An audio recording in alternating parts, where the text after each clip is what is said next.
Баршаңызға сәлем. Дәл осындай әдемі корзинаны вешалка корзинаны жасап үйренетін боласыздар. Сондықтан да видеоны соңына шейін тамашалап, менің каналыма тіркеліп қойыңыз. Осындай корзина кіндік мамаларға арналған. Кіндік мамасы шілдехана немесе тұсаукесер тойына кіндік баласына киімдерін әдемітіп, заттарын салып, алып барады. Бұл жерге міне керекті материалдың барлығын көрсетіп қойдым. Бүкіл размерін барлығын жазып қойдым. Бізге основной материал ағаш керек болады.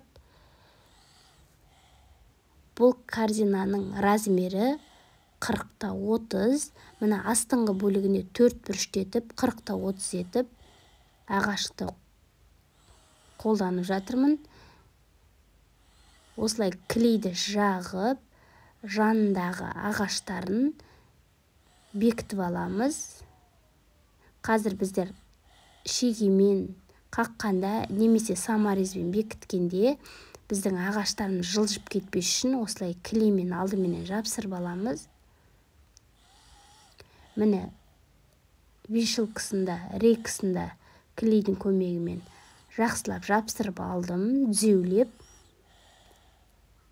Содан кейін саморездің бекітіп шығамыз. Мен артверткімен саморездердің барлығын, 4 жағын, рейкасын, вешалкасын барлығын бекітіп шығамын. Сіздер саморезбен бекітпеймін десеңіздер, шегемен қағып бекітіп алсаңыздар болады. Қазір бұл шағын ағаштан жасалған вешалка корзина трендта хит болып жатырған корзиналардың бірі. Сондықтан да мұқият жасап, үйреніп, сізде табысты болыңыз. Ал қараңыздар, міне видеода көріп тұрғаныңыздай рейканы да, корзинаның астыңғы бөлігінде барлығын саморезбен бекітіп шықтым.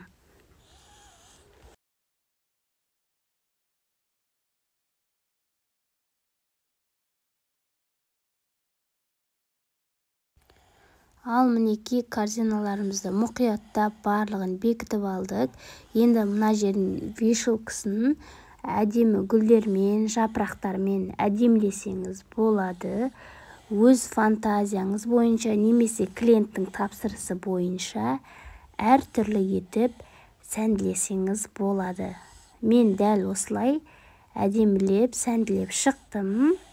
Осы жерге әдемі етіп киіміңізді іліп қоясыз. Астына балаға берілетін аяқ киім немесе тағы да басқа заттарын салсаңыз болады. Қараңыздар, мен міне киімді іліп сіздерге көрсетіп жатырмын. Астына заттарын қойдық.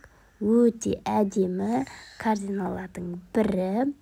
Кіндік мамасы кіндік баласына берілетін киімдерін, заттарын осылай етіп, әдемі етіп, жарқыратып алып барады. Ал осындай корзиналарды жасап, сізде табысты болыңыз. Іске сәт.